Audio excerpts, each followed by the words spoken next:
s'attaquer au problème, parce qu'effectivement l'intelligence artificielle c'est quand même aujourd'hui des robots qui réfléchissent, la manière dont l'intelligence artificielle va révolutionner à la fois l'emploi, va révolutionner finalement tous les secteurs de l'économie.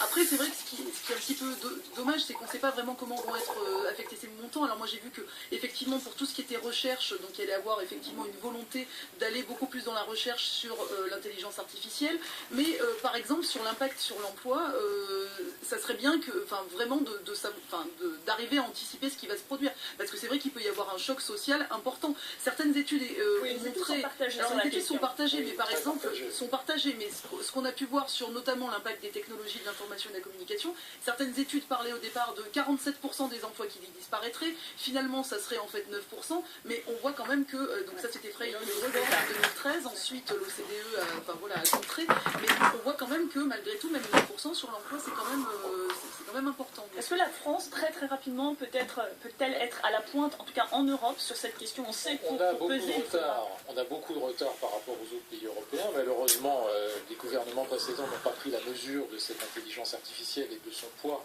futur dans l'économie. Donc c'est un rattrapage, mais ça va demander du temps. Le rapport Elini est excellent. Cambridge Analytica sur le 2.0 partie 2.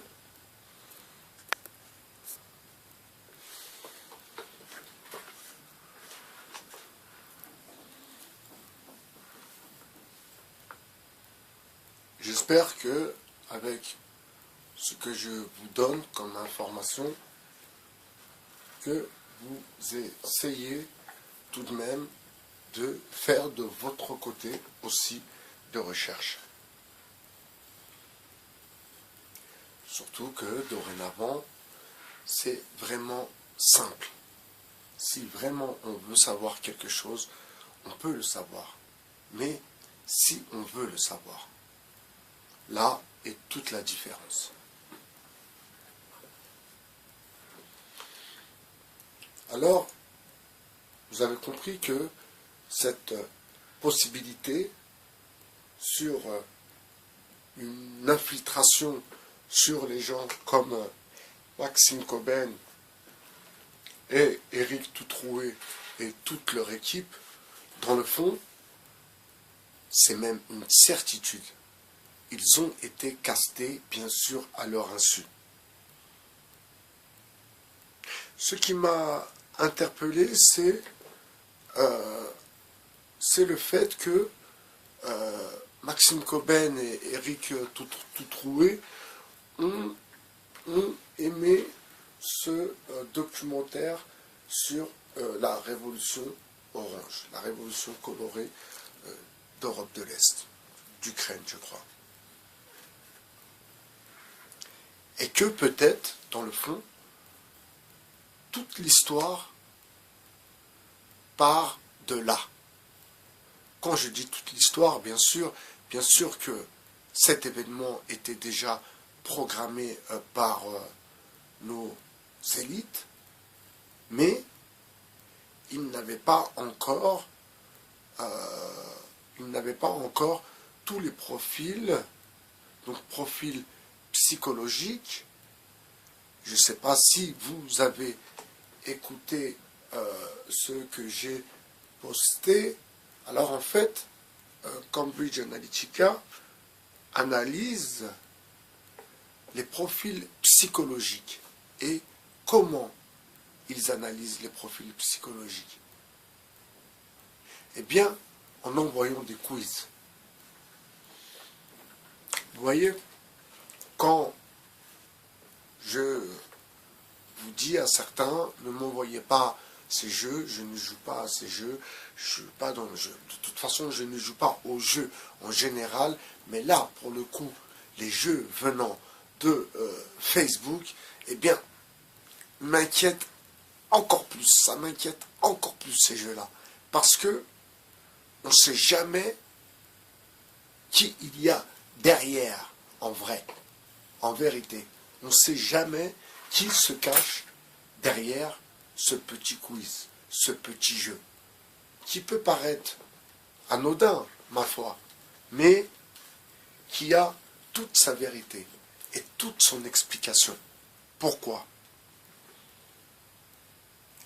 Parce que si vous avez un profil un peu fragile, des gens qui pourront se faire embarquer dans une histoire, ma foi, comme ce que nous vivons actuellement avec les Gilets jaunes, alors, vous voyez, c'est là quand même où il faut quand même se questionner par rapport à Cambridge Analytica, par rapport aux suiveurs et par rapport à ces Français qui décident de faire tomber la démocratie.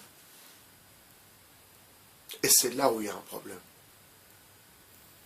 C'est là où il y a un problème. Vous savez, nous serions dans un pays où la démocratie, ma foi, n'est pas appliquée, où les droits de l'homme sont bafoués, où on ne peut pas se soigner, où tout le monde ne mange pas à sa faim, ma foi, oui, oui, il aurait fallu descendre dans la rue.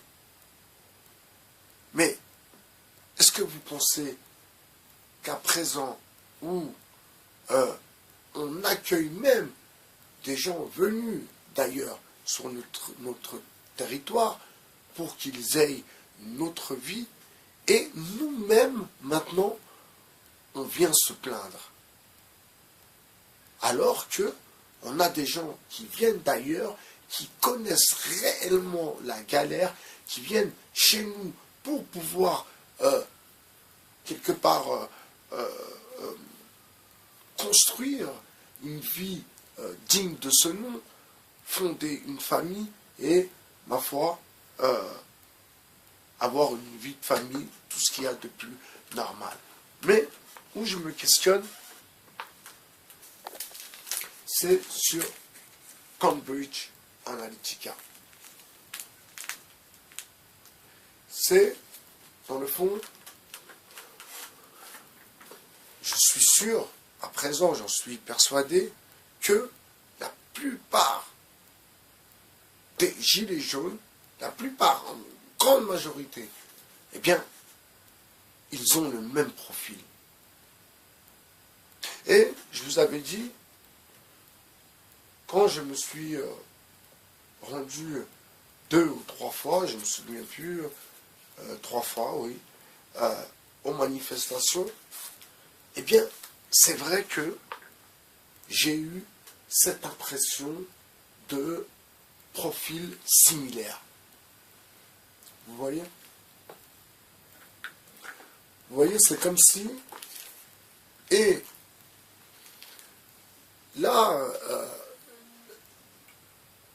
là s'explique le pourquoi de mon isolement, le pourquoi de me retrouver avec moi-même, de réfléchir à ma vie et de réfléchir à ce qui se passe autour de celle-ci. Donc, ce qui se passe dans notre société me concerne, moi, directement, mais vous concerne, vous aussi, directement. Cambridge Analytica a été mis en accusation, mais dans le fond, voilà pourquoi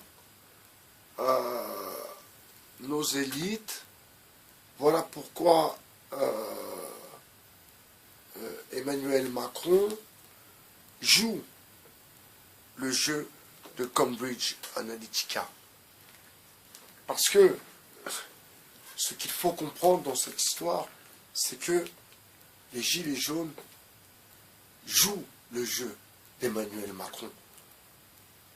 Vous comprenez? Je sais que ça peut être dur à comprendre, mais il ne faut pas se leurrer. il ne faut pas se raconter d'histoire. Pourquoi il y a des partis politiques? Pourquoi, j'allais dire, nous votons comme je ne vote pas? Donc pourquoi les gens votent pour élire quelqu'un? Un mandat présidentiel, c'est de 3 ans, je crois, c'est ça? Je connais rien à la politique. Et si le candidat n'a pas été bon, eh bien, il ne repasse pas à la prochaine élection. Alors, la question, c'est pourquoi venir percuter, pourquoi venir, ma foi, venir remettre en question donc ce principe démocrate? Pourquoi remettre en question le jeu démocratique et venir faire une révolution colorée? Donc, quand je dis que les Gilets jaunes sont le balai à Emmanuel Macron, bien sûr, parce que qu'est-ce qui va se passer? Plus ça va monter, plus Macron va serrer. Donc, ce que le peuple, pour le coup, ce que le peuple craint, le peuple a peur de ça, a peur que justement nous tombions dans cette dictature dans laquelle les Gilets jaunes nous font croire que nous sommes. Alors que ce sont eux-mêmes qui sont en train d'installer cette dictature. Je comprends que cette idée, mon opinion, peut paraître un peu farfelue, mais il ne faut pas se raconter d'histoire. Il faut voir les choses comme elles sont. Et ne pas regarder la télévision, regarder les chaînes d'infos en continu qui vous balancent du gilet jaune, du gilet jaune, du gilet jaune.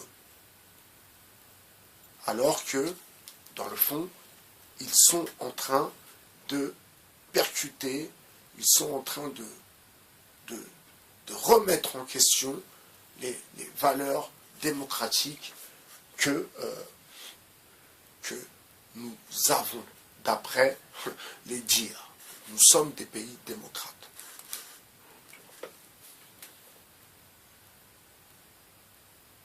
Donc vous voyez qu'il y a quand même des questions à se poser sur cette manipulation. Alors, on va revenir quand même sur l'histoire de ce boxeur. Alors, pour résumer, après je ne vais pas continuer à faire une analyse, mais en fait, ce boxeur, il y avait 2 plans. En fait, le plan où on le voit taper les policiers par terre est un autre plan que celui sur le pont. Et, ma foi, le plan où une dame par terre se fait frapper et lui intervient, par contre, là, il n'y a pas d'image. Vous comprenez? Donc, il faut quand même se poser les bonnes questions et ne soyez pas nullissimes comme, ma foi, ceux qui sont manipulés dans les Canaries.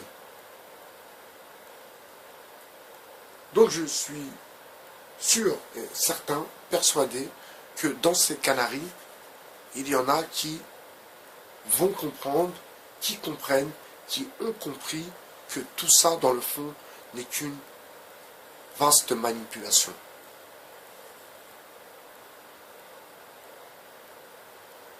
Alors, comme le relevait Francis Cousin, il disait, dans ceux qui parlent les gens qui parlent de RIC et de RAC et de SLIP et de ZEP et de ZUP et de STUP, eh bien, ce ne sont pas les gens d'en bas. Ce ne sont pas les prolétaires proprement dit. Non. Ce sont les gens de la bobostance. Vous comprenez? Ce sont les gens de la classe un peu au-dessus, qui, eux, récupèrent pour le coup ce mouvement. Comme d'habitude, nous connaissons ces manières d'agir. Cambridge Analytica, partie 2. Nous sommes le 13 janvier 2019, il est midi 19. Je vous souhaite une bonne journée, mes amis. Au revoir.